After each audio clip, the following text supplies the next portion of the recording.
has a ton of questions for you, so I just want to ask you, what do you think of this turnout? Yeah, fuck the Diaz brothers, yeah? Fuck those cockroaches! I got you a gift. I know it's a little bit early, but it just came in. No, it just came in. I figured I'd give it to you now.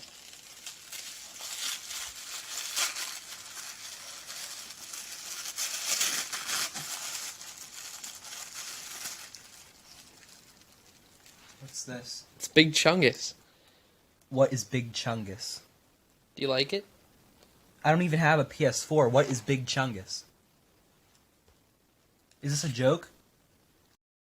What is up, everybody? Thank you for tuning in. We are back again today. As I don't know if you guys could hear the sirens outside my house passing by. You'll hear them in a second. And that is because all for this new book we're talking about, an awesome book. And I actually want to start by showing off the trailer, if we could, before we get the man in here himself. And while I do that, I'm going to tweet this out. If you guys are on Twitter following me, let people know that we just went live. We'll be talking about this awesome book. And without further ado, let's take a look at NOSFERO. Share the audio here. And let's hear about it.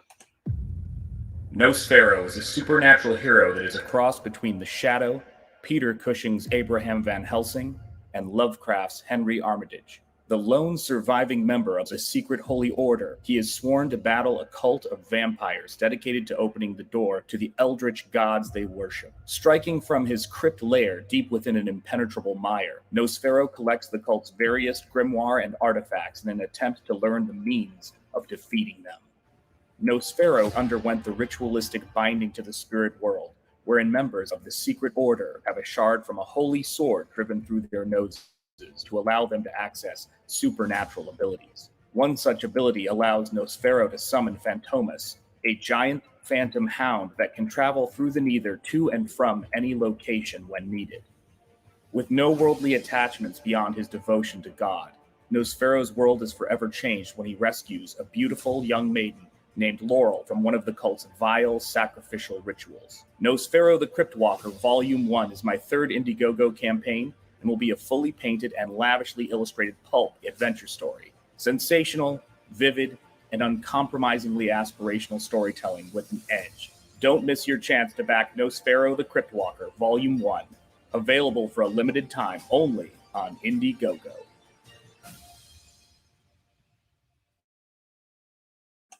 And there it is. And let's bring him on, the man himself.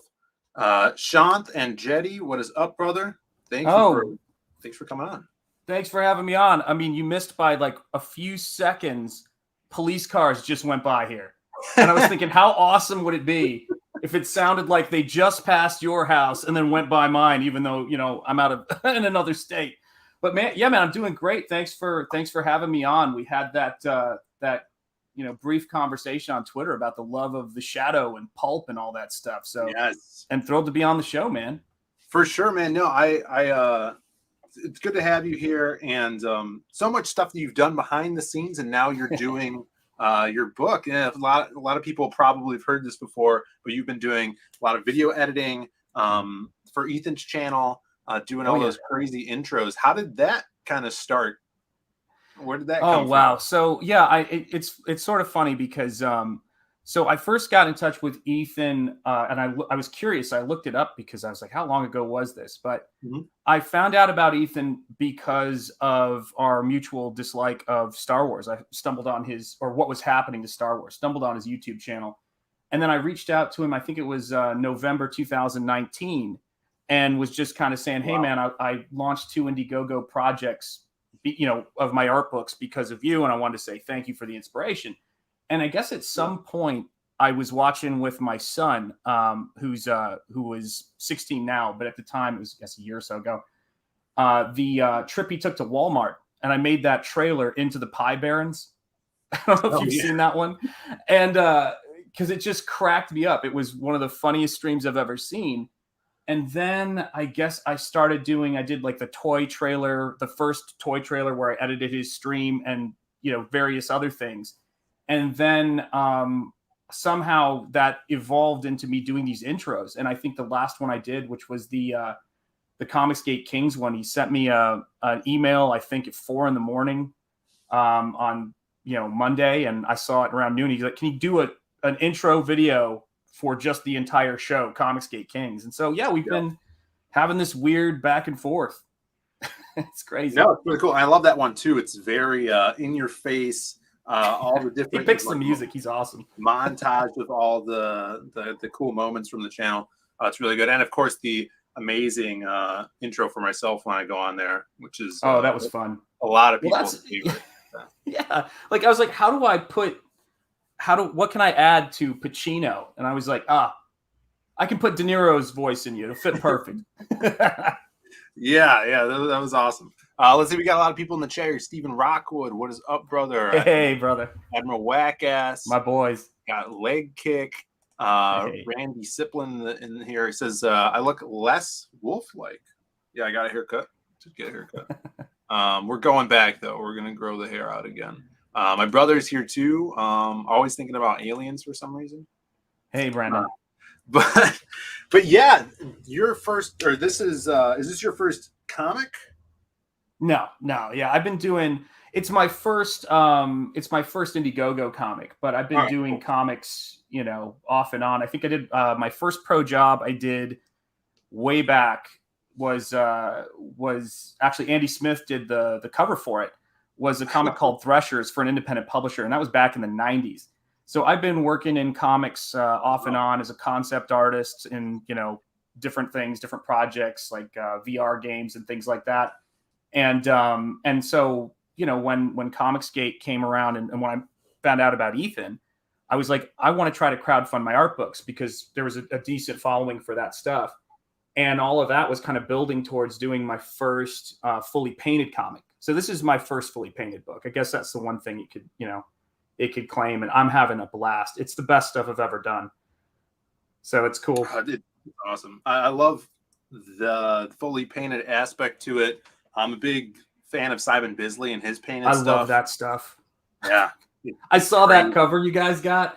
So I've got, and these things are so hard to get. I know there's a new book coming out, but I got that old Art of Simon Bisley book, and then the Slain I saw in college. And I thought that was the most amazing book.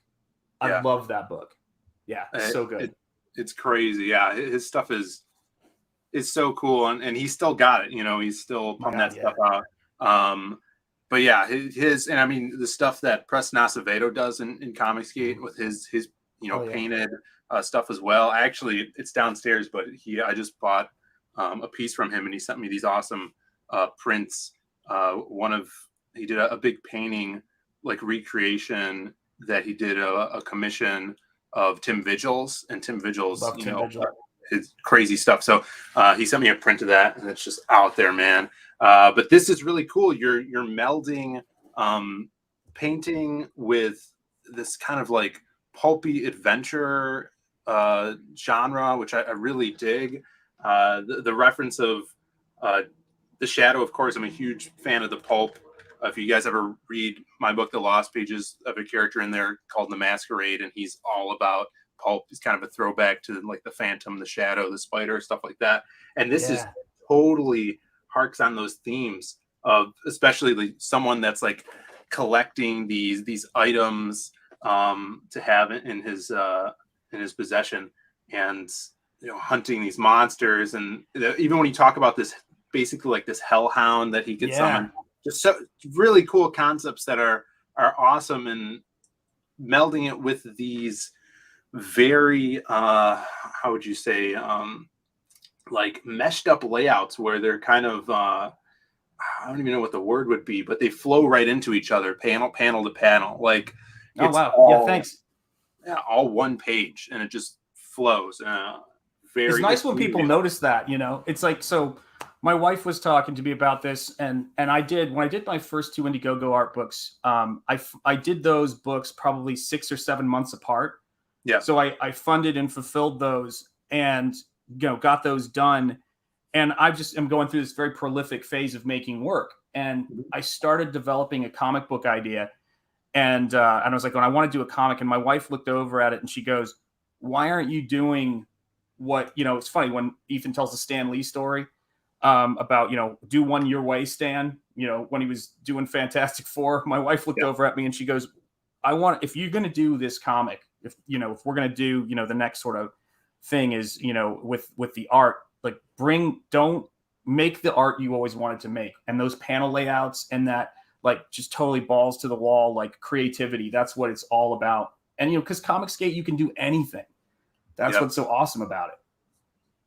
Yeah. And with the layouts, I wanted to show, like, here, I would say the word I was looking for is kind of like an ethereal layout.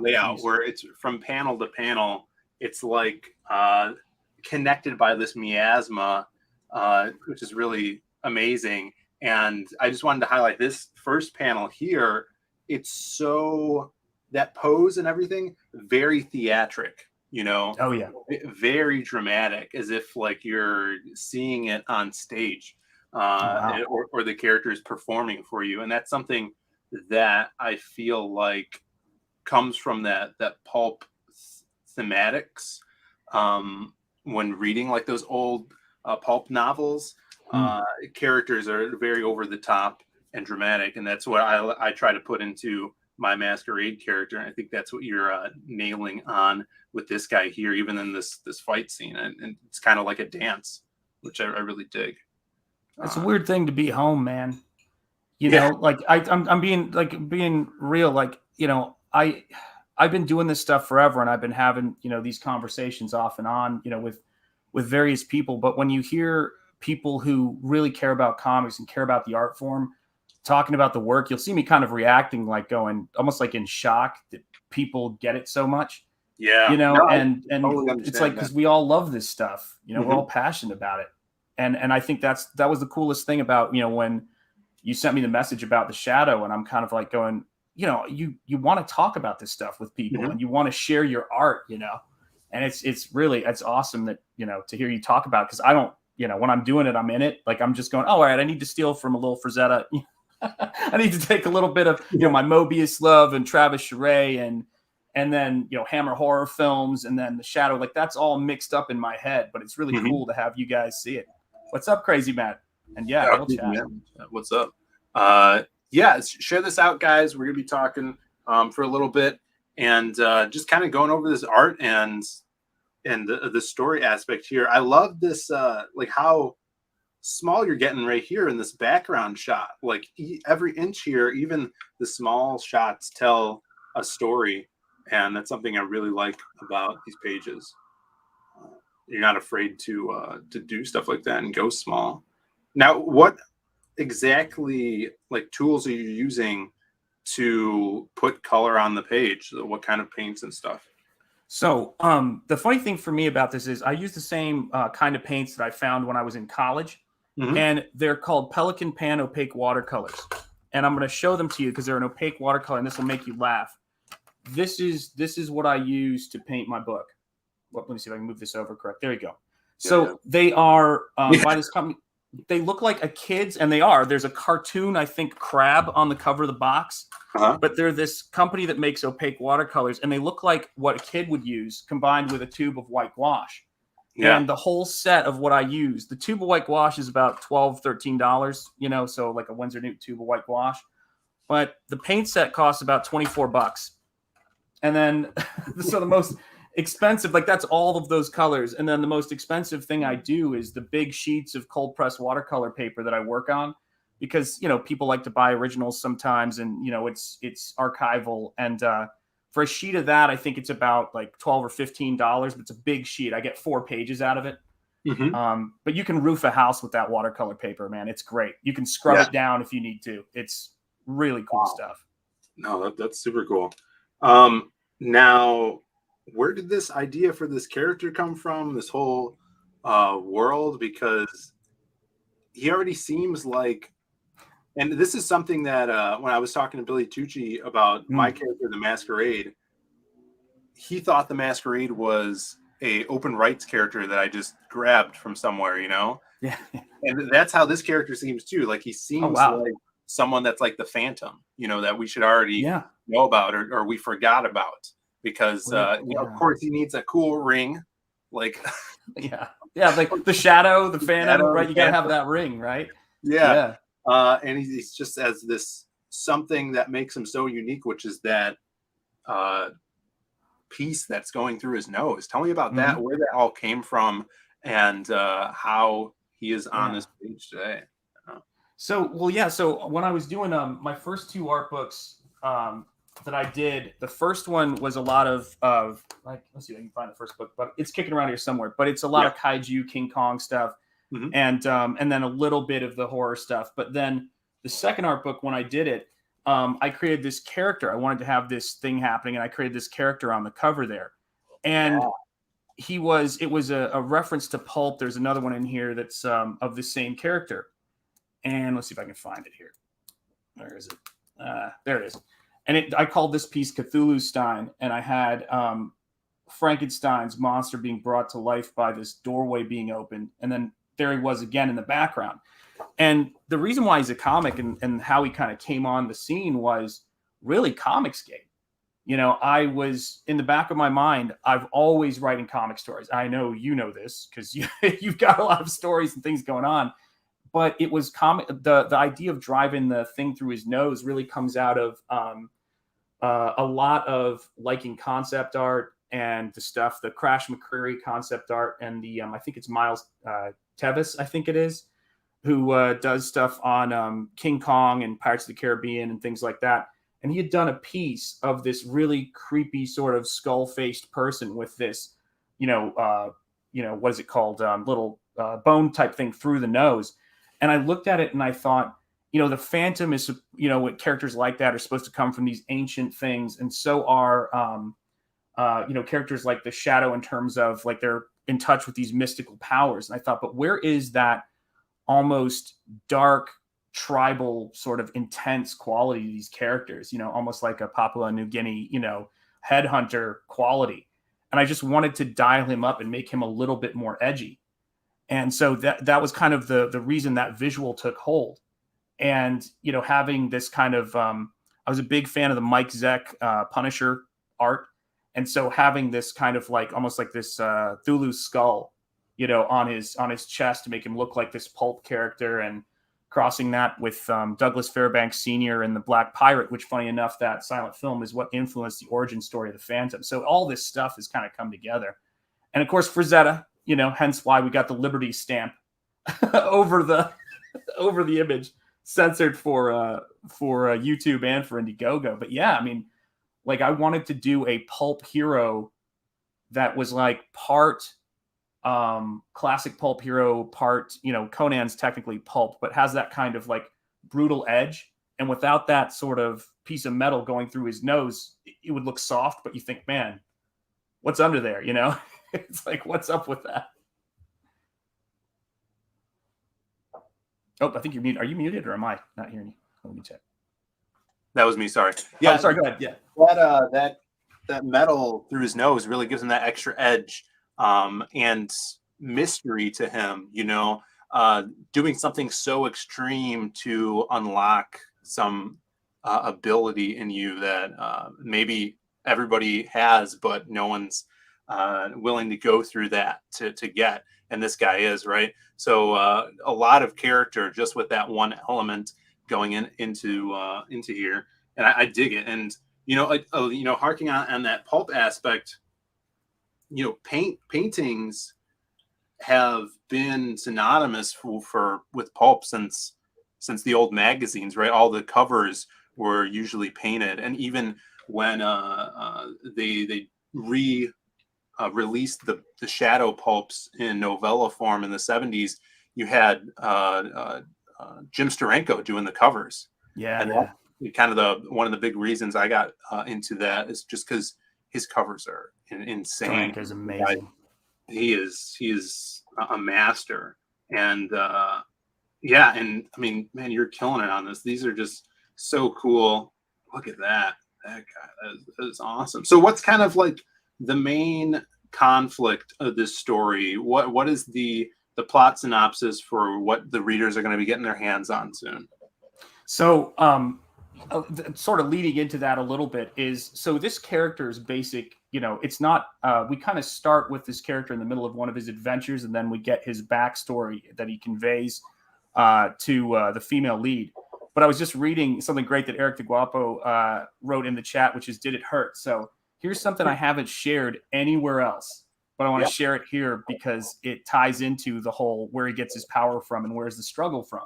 Mm-hmm. So this guy underwent this ritual of this particular group, the secret order.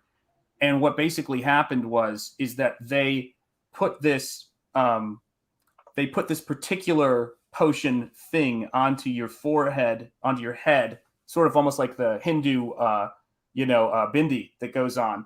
All right. And what it does is it opens a doorway in you to like start letting out this evil thing from another world. And to stop it from taking over your whole body, they pin that metal through you and it stops it. So underneath that mask is what started to come out that he gets his power from. And that's what's holding that in. That's what it's about. Cool. Oh, so yeah, it's like the pin is not as painful as what it's holding back. Will we ever see him without his mask on? Yep. We'll see it. We'll see glimpses of it. Yeah.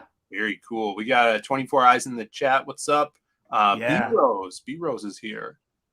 Hey, what's up, B-Rose? Spam in the chat. What's up, B-Rose? This is some really cool concepts and something, again, that we haven't really seen in CG taken to this level. That's one of my favorite things about being here is seeing all the different ideas coming out of the creators. And this is just another one with so many layers. Yeah. It's such a great movement. I mean, there's so much amazing artwork. It's like, it's like every great indie movement. And the thing for me is that, having been in, CG as a customer and having been somebody, my wife just walked by and cracked me up. But having been in Comicsgate for as long as I have and getting to be in this community and being inspired by it, one of the things that I've always wanted to do that people have been asking about is, they say, well, could you do a character who was something that, American comics would never do, or that you don't see a lot of? Could you do a character that was Christian? And I've heard that, and I'm watching, Hammer horror movies where Van Helsing's holding out the cross and he's got the holy water and the beautiful sort of pulp, but then the tying to this idea of good. And so for me, I sort of took that as a challenge as I was evolving the story, that I wanted to have those bring back to vampirism and fighting evil some of those classic elements from the Judeo-Christian, narrative elements. Mm-hmm. And so, there's things in this that are going to be such a return to pulp, but such a return to kind of classic mythic storytelling. And how could I not be inspired to do it when you see some of the amazing work that's going on, painted work? You guys were just doing the stream with Kenneth Roquefort's cards and things like that on it. I look at Crokin, I look at the Lost Pages. I look at all of the books, even Magic Cop, man. I dig Miami Vice, man. Yeah. I dig Miami Vice. When I saw you guys like doing that, I went, that's just we got to be kindred spirits, man. That's just the way you talk about pulp too. It's so cool to see, man. Yeah, I wanted to show some of this here. So this is one of my favorite classic shadow covers. Of course, this is a reprint a few years ago. Sure. What's the company that did these? Sanctum Books did these awesome reprints. They're the actual size of the old magazines. Whoa. But there's two in here, so it's thicker than how they used to come out. Nice. And then they do reprint the original covers. And then here's the old novellas from the 70s that Steranko did. So Steranko's beautiful covers on these. Beautiful. But yeah, this is how, they're pretty short. They're supposed to be read in one sitting, the pulps. Mm-hmm. But yeah, and the way that Walter B. Gibson wrote this character back then, it's just set everything off, for Batman in the future of how things went. And it's such a cool style that I think not a lot of people know about, and just how they made this hero, because the Shadow is a hero that uses criminal tactics. You know, he's like a mastermind. He has all these henchmen that are going out, and when he does show up, because most of the stories are about his henchmen, when he does show up, it's to save the henchmen, right, and to deal the justice. And he's almost like this untouchable figure, which is pretty awesome. Like being I feel like hero. a lot of us, you know, yourself included, right? We all, I don't know if you saw the Razor Fist, you know, thing where he's talking about pulp. And I tell people, I feel like a lot of us are sort of this new generation of like pulp evangelists. Do you know what I mean? Where we're going around going, have you seen this? Have you listened to Orson Welles' radio shows of The Shadow? Like it's, and I was telling people today on the stream, I want to work on doing some, you know, some serials, like some radio shorts, like for my YouTube channel, where I talk about this character and it alludes to this origin story. But yeah, the book, when I print it, is all my art books. It's going to fit with that scale. It's going to be square bound. It's going to be 8.5 by 11. So it's going to be a bigger book so you can see the artwork. Yeah. And it's all because of my love of pulp magazines, man. I mean, we got to do a stream about just going nuts on pulp sometime, which we're doing now anyway. But yeah, man, no, I love that stuff. And in fact, you know, even the silhouette started kind of based off of my love for the Shadow. Yeah. And because we did crappy books way back when, non-illustrated, it was photographs of me and my buddies in front of a green screen. But when we took a break from that, I actually wrote a script to a silhouette radio show. Wow. That we were going to do. That never happened. But the premise of that radio episode actually led to the Lost Pages too. So El Dorado, that supervillain character, was the villain in that radio show. So, I mean, I love that stuff. And yeah, I would love to do a stream like that. And even like, you know, these pulpy heroes in the future. I know some other CG creators have some that they're working on. I would love to do like pulp crossover issues. Yeah. Wraith of God is amazing. I can't wait for that. Yeah. You know, so cool. So look at you got very Nosferatu vibes going on with this guy. Oh yeah. Here.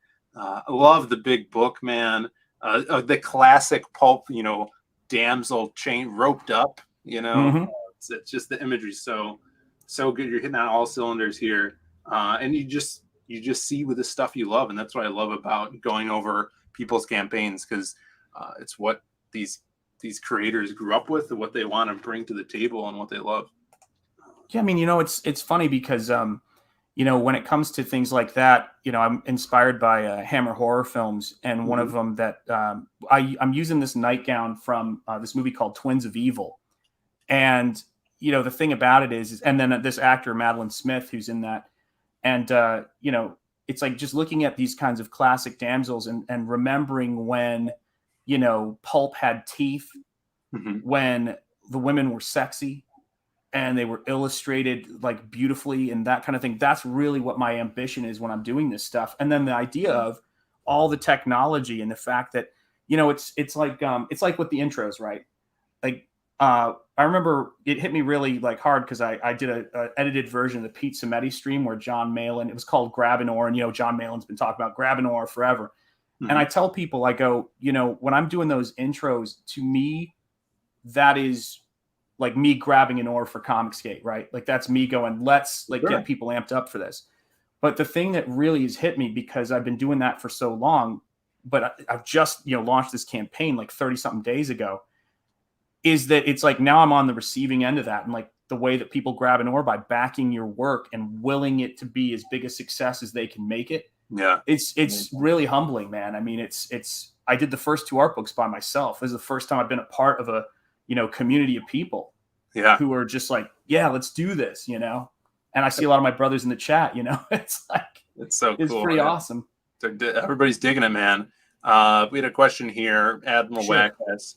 This one's for me. He references Edgar Allan Poe's El Dorado poem, which is my favorite of his. And he says, how much of this influenced Lost Pages too?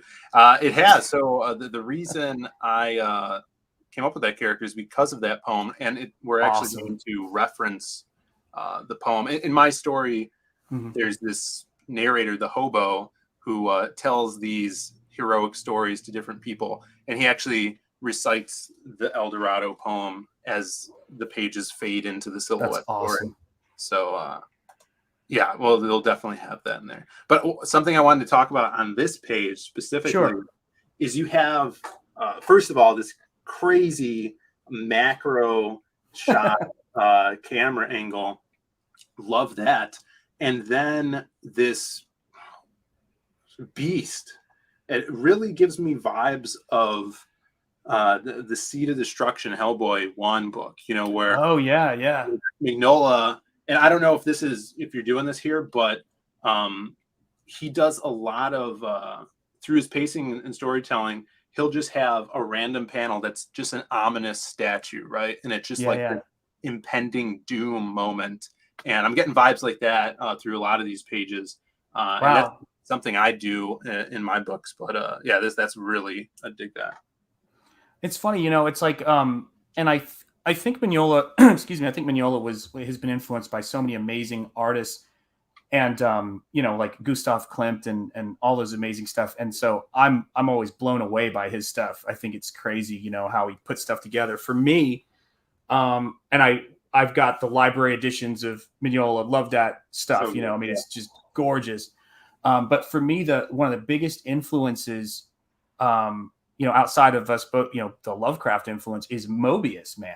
Like Mobius's stuff, just the way that he would do the sudden zoom back scale with the pulp. Yeah. And then there's a little bit of what I got from Crash McCreary, who did, he concept designed or worked on Rango, Pirates of the Caribbean, Jurassic Park, the original. And if you look at this creature's face, it's a total reference to this movie. I don't know if you would have seen it, called The Relic. That came out way back when. There was this creature called the Cathoga. And so for me, I'm that and Alphonse Mucha. So I kind of am like, how could I show in this world that up and down, like it's just a concept that we have in our minds, right? That for these creatures that we're opening doorways to, you know, they're coming from this other sort of place. So it's just all that stuff, right? All that great pulp. But yeah, I love Hellboy. Eric says, "Are these tentacles?" Oh, I don't know. Yeah. Sorry, that cracked me up. Yeah, well, you know, they're whatever you want them to be. You know, there you go. The heart wants what it wants, right? Exactly. But another thing, man, dude, Crypt Walker. What an awesome title! Like to be called. Like it makes me think of Daywalker, which is one of my favorite. You know, Blade. Mm-hmm. Daywalker. It's just such I love cool, Blade. badass. Like, and then, you know, people can refer to this character as that, like, oh shit, it's the Crypt Walker, you know, like that secondary title. I love that with characters, because it adds to that imposing force of it, and it totally goes with your theme. I just love this. I love everything about it, man. Just kick ass. Thank you, dude. And I can't wait to see where this goes. Are you planning on doing more of these series? I mean, and I think if the audience, you know, if the audience is there, you know, there's the first is of course the funding goal and making sure it's feasible, you know, financially to do it. But if the audience is there and people back this book, you know how it is with all of our books. It's like, you bet I've got stories for it and I want to see it continue. And but I want to make sure, you know, that's the audience has got to be there and really want it to continue as well. Like, because that's the great thing about CG, right? Is we're doing this stuff because we want, you know, the audience to be entertained and be excited about the project. So yeah, but you bet. I love, you know, the things that have come out of this story, and with this character, I've got other characters I'm going to introduce that are, you know, a take on a Frankenstein character that you were seeing a little bit of a glimpse of, but it's like Melville meets Melville meets Lovecraft meets Mary Shelley. Like there's, you know, that are going to be the characters that he runs into as he tries to fight this stuff. So yeah, I've got tons of stuff.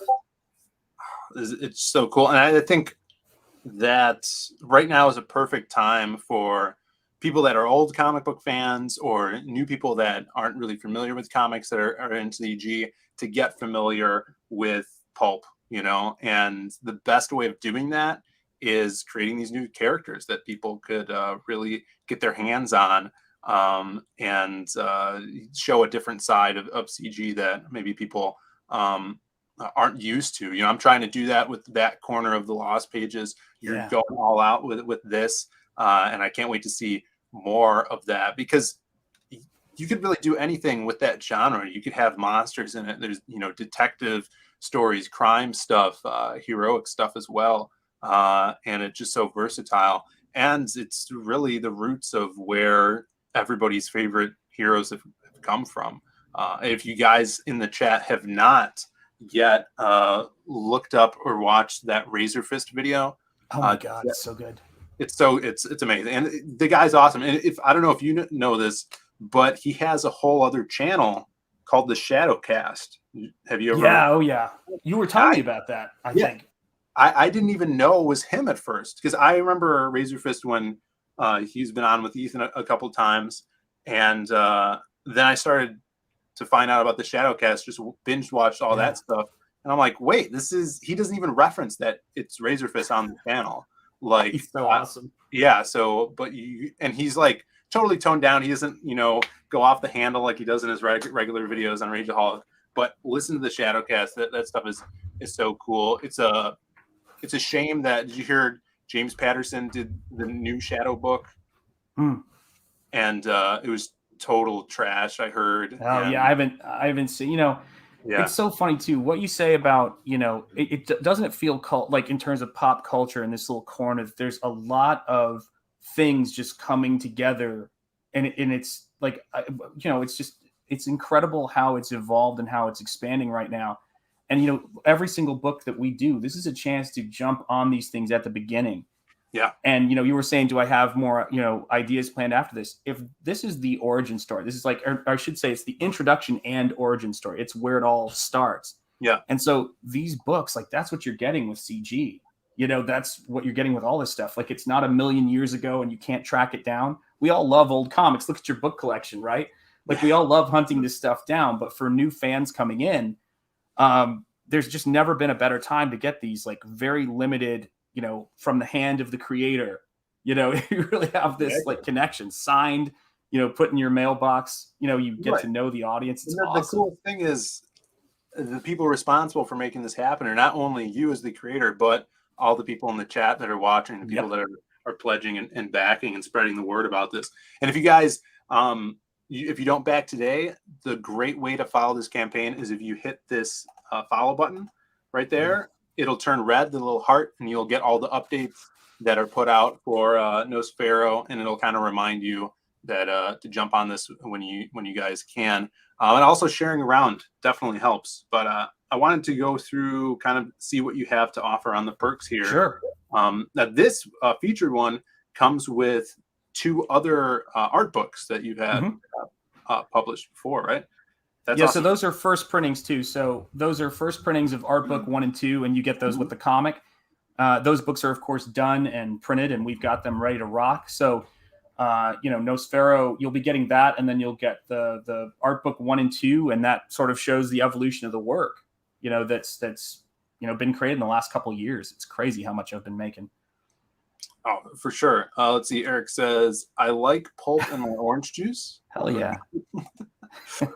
Pulp noir stuff, definitely a favorite. Yeah, if you guys know of Dan Plagle, who has Goblin Girl out right now, he has I love that. An awesome IP that is a pulp noir, like babe detective that he probably has the books done already. The guy's so fat, but I'm sure we'll see that in the future. Eric says, yes, this could not happen without me. That's right. Never forget. Very good, Eric. All right. 1 signed comic. And how many pages is this book? It's ever expanding. So the book is always planned to be square bound, and then 50 pages of content. So it's going to be pretty big. And right now, I think the story is hovering around 30 pages, but it's probably going to be however much the story requires, and because it's all like hand painted. Yeah. And but right now, I got to tell you, I've got I've got 10 pages that I'm looking at over there, not to mention the ones I have laid out. And so it'll be substantial based on what I've got here. That's good. That's good to hear. one signed book in a print. Now that is, let's see, this print, right? Yep, and it will unfortunately not have the Liberty Circle on it. Everyone's happy about that. Yeah. And then you could do a double book pack as well as a head sketch. So yeah, that's on all of my books. Like this one right here is a good example. Oh wow, funny enough. This is how my ruthless editing process goes. So this is a sketch that didn't make the cut. But on every book that I do, I have a signatory page, and then if you back the head sketch, I have a pen and I draw in your book a ink head sketch. So this is one I didn't like and I tossed, but and then I sign on the line below. So that's what that tier is. That's awesome. I dig it. A little kind of like a remark, which is really cool in the front of the book. And I had a question here for the art books that you have in the featured tier. Yes. Is it possible? Do you have those as add-ons? Let's see. I don't have those as add-ons. You mean like individually? Yeah. So say I wanted to do, which is probably what I want to do, the head sketch one. And would I be able to add on those art books before checkout? I will have that sorted by the end of the evening. Cool. Yeah, that would be awesome. And all you have to do is, have you done add-ons before? You just make them in the back. You make a new perk, but you make it as an add-on, and then you could just go in and add that to all of the perks or any of the perks. So, I have a feeling you're going to be getting some Twitter messages about for sure. that. Yeah, no problem. I'll walk you through that. Yeah, brother. Oh, that sounds awesome. It's a great idea. Yeah. So if someone wants to do, 2 books plus the art books, or get the print as well, they'd be able to do that. Nice. But yeah, you've been, you're freshly launched, right? This is your first 30 days. So yeah, that's I guess my first 35. What is it? What is it at now? It says 25 left. Yeah. Oh yeah. So yeah, my first 35 days. So I'm kind of right out of the gates right now. Perfect. Yeah. Let's see. We got more people in the chat here. Hex Allen's in the chat. What's up? Yeah. What's up? Let's see. I wonder if anyone in CG will ever do treasury-sized editions. NOSFERO would be perfect for that. That's a really cool idea. That would be awesome. I think down the line we're going to have a lot of cool stuff like that. But it's going to be interesting to see where that happens, because I would love to do that, but also if I ran a campaign like that, it would take time away from another, more content that I'm putting out. So maybe it would be part of a different campaign. Like if I do the Lost Pages 5 or something, and do a collected edition of the first 4 together. But I can't wait to see what comes out of CG in the next 10 years. It's going to be awesome. Crazy. It's going to be awesome. Our game is getting better and better and better.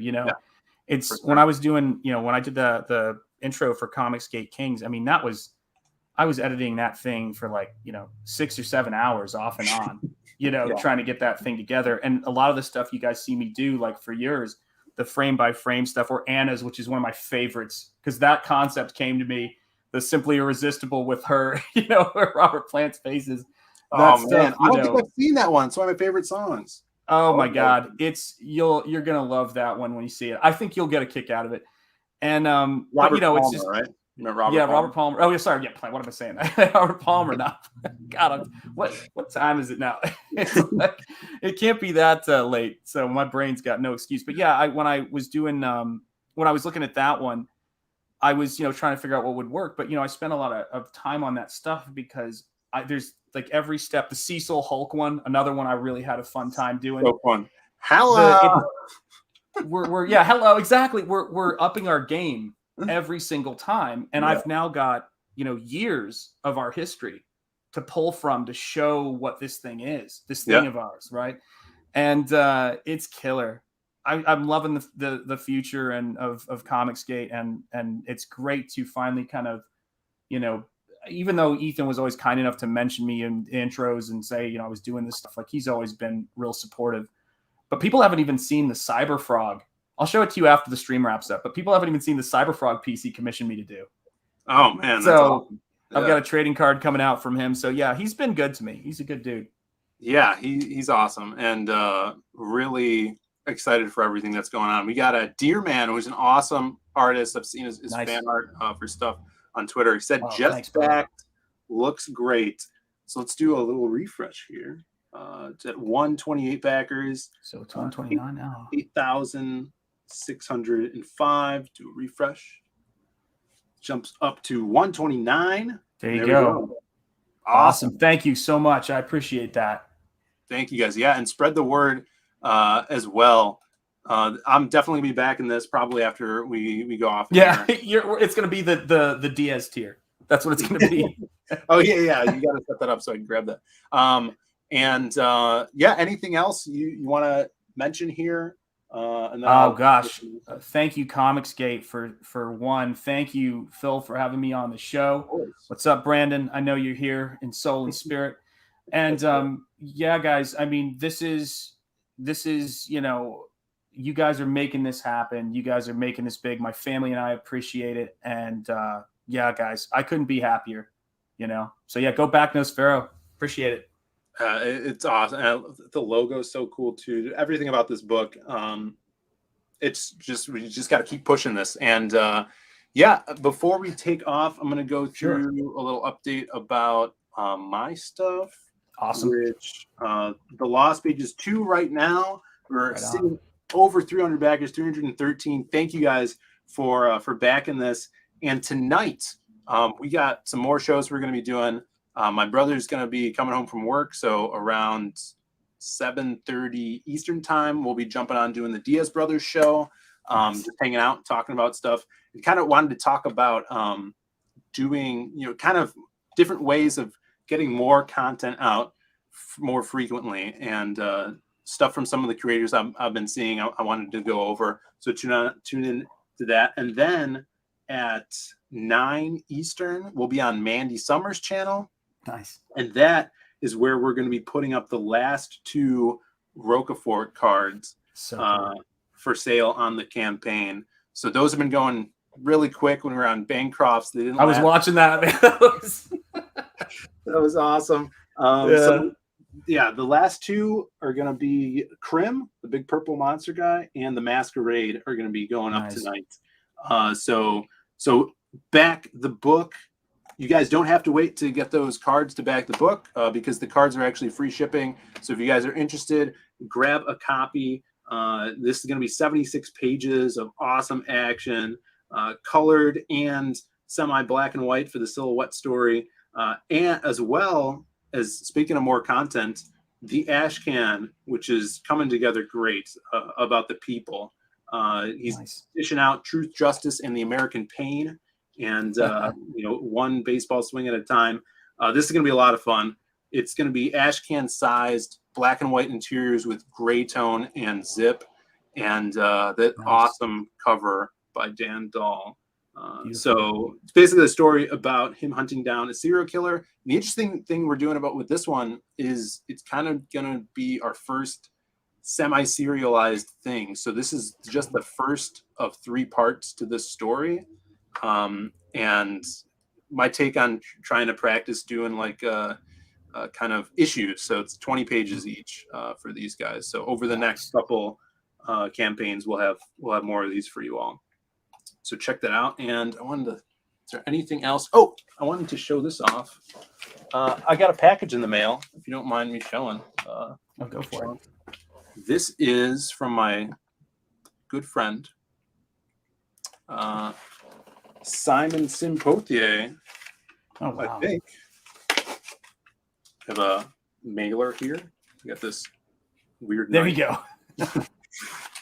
Cut this open and do a little unboxing of what I think is Nat the Merc, his crazy badass bounty hunter anthology. So there it is. Look at that.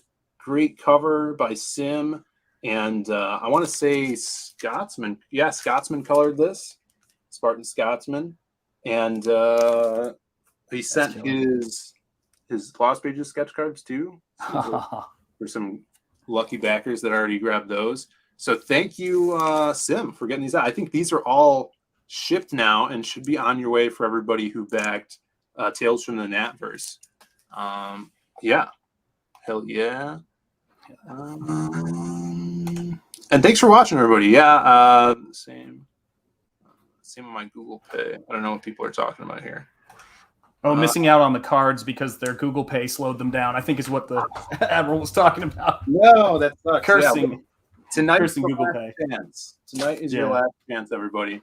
So jump on over there. But definitely spread the word about NOSFERO. It's a hell of a campaign, and I can't wait to get my hands on the book, man. It's just some great work, and just more creative people that come in here, the better. I love it.